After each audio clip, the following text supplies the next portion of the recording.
BJP ಸಿಎಂಗಳಿಗೂ ಕರೆದಿಲ್ಲ. ಕೇಂದ್ರ ಸಚಿವ ನಾನಾಗಿದ್ದೀನಿ, ನನ್ನೂ ಕೂಡ ಕರೆದಿಲ್ಲ. ಜಾಗದ ವ್ಯವಸ್ಥೆಗೆ ಸಮಸ್ಯೆ ಇದೆ, ಬರಬೇಡ ಅಂತ ಹೇಳಿದ್ದಾರೆ.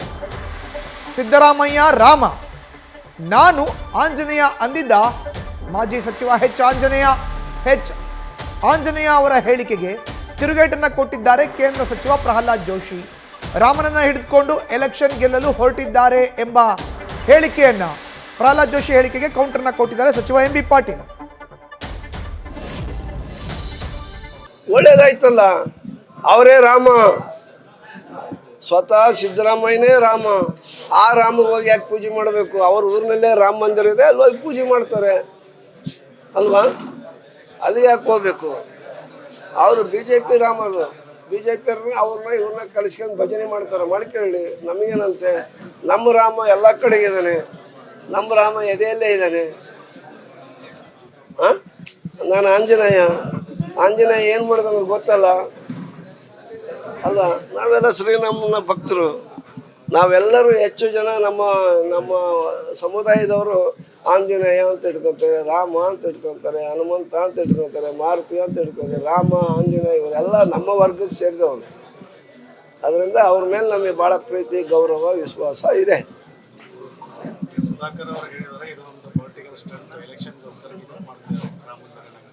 ಅಲ್ಲ, ಅವ್ರು ಯಾವಾಗಲೂ ಅಷ್ಟೇ ಅಲ್ಲ, ಧರ್ಮದ ಮೇಲೆ ಧರ್ಮಗಳನ್ನು ಒಡೆದಾಡುವ ನೀತಿ ಅವ್ರದ್ದು.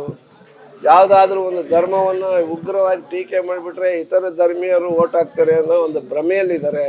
14 ವರ್ಷ ನೋಡಿದ್ದಾರೆ. ಆಯಿತು, ಹಿಂದೂಗಳು ಯುವಕರಿಗಾರ ಮಾಡ್ಬೇಕಲ್ಲ ಅವರು. ಈಗ ಯಾರಿಗೆ ಅನುಕೂಲ ಆಗಿದೆ ಅನ್ನೋದು ಬೇಕಲ್ಲ. ನಾವೆಲ್ಲ ಹಿಂದೂಗಳೇ. ಏನು ಹಿಂದೂಗಳನ್ನೆಲ್ಲ ಅವರೇನು ಹಿಂದೂಗಳನ್ನೆಲ್ಲ ಅವರೇನು ಕೊಂಡ್ಕೊಂಡಿಲ್ಲ. ಹಿಂದೂ ಧರ್ಮದ ಆಧಾರ ಧರ್ಮವನ್ನು ಬಾರಿ ನಾವು ಧರ್ಮದ ಪ್ರತಿಪಾದಕರು ಅಂತೇಳಿ ಮಾಡ್ತಾ ಇದ್ದಾರೆ.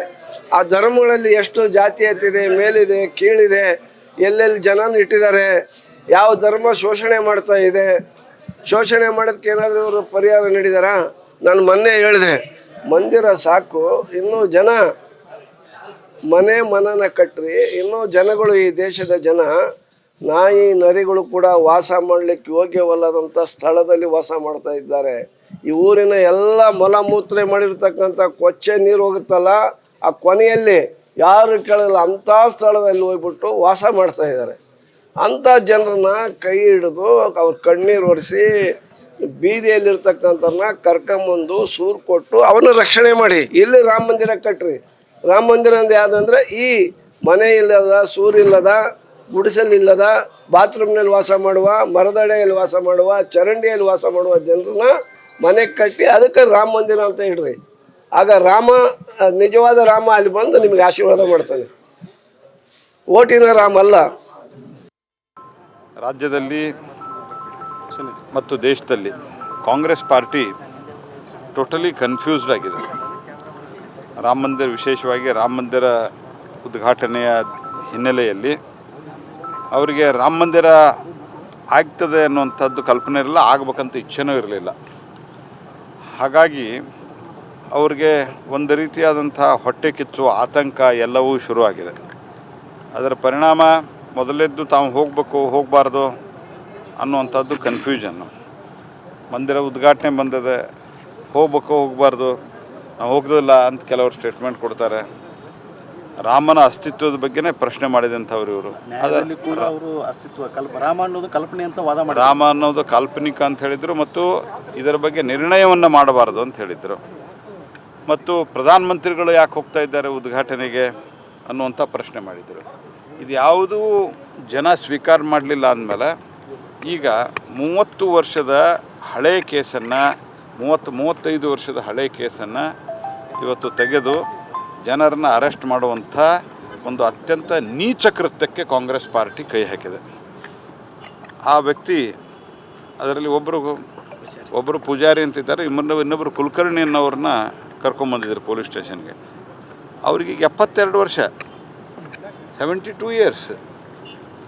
ನಾನು ಅಲ್ಲಿನ ಇನ್ಸ್ಪೆಕ್ಟ್ರು ಮತ್ತು ಗೃಹ ಮಂತ್ರಿಗಳ ಆದೇಶವನ್ನು, ಸರ್ಕಾರದ ಆದೇಶವನ್ನು ಇವರು ನೋಡಿಕೊಂಡು ಅಲ್ಲಿನ ಇನ್ಸ್ಪೆಕ್ಟರ್ ಅಂತೂ ಅತ್ಯಂತ ದ್ವೇಷ ಭಾವನೆಯಿಂದ ವರ್ತಿಸಿದ್ದಾರೆ.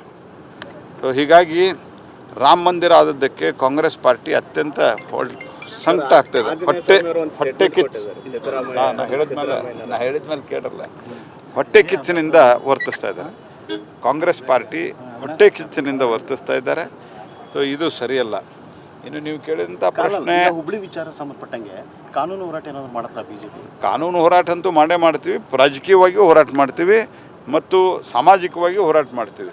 ಯಾರು ಏನು ತಿಳ್ಕೊಂಡು ಪಿ ಎಫ್ ಐ ಮತ್ತು ಈ DJ ಹಳ್ಳಿ KJ ಹಳ್ಳಿ ಹಳೆ ಹುಬ್ಬಳ್ಳಿ ಪೊಲೀಸ್ ಸ್ಟೇಷನ್ ಮೇಲೆ ಏನು ಭಾಳ ವ್ಯವಸ್ಥಿತವಾಗಿ ಸಂಚು ನಡೆಸಿ ಹಲ್ಲೆ ಮಾಡಿದರು. ಪೊಲೀಸ್ ಆಫೀಸರ್ನು ಸತ್ತೋಗ್ತಾ ಇದ್ರು ಅಂತ ಚಾರ್ಜ್ ಶೀಟ್ನಲ್ಲೇ ಆಗ್ತಾಯಿದ್ರು, ಕೊಂದು ಹಾಕ್ತಾ ಇದ್ರು ಅಂತ.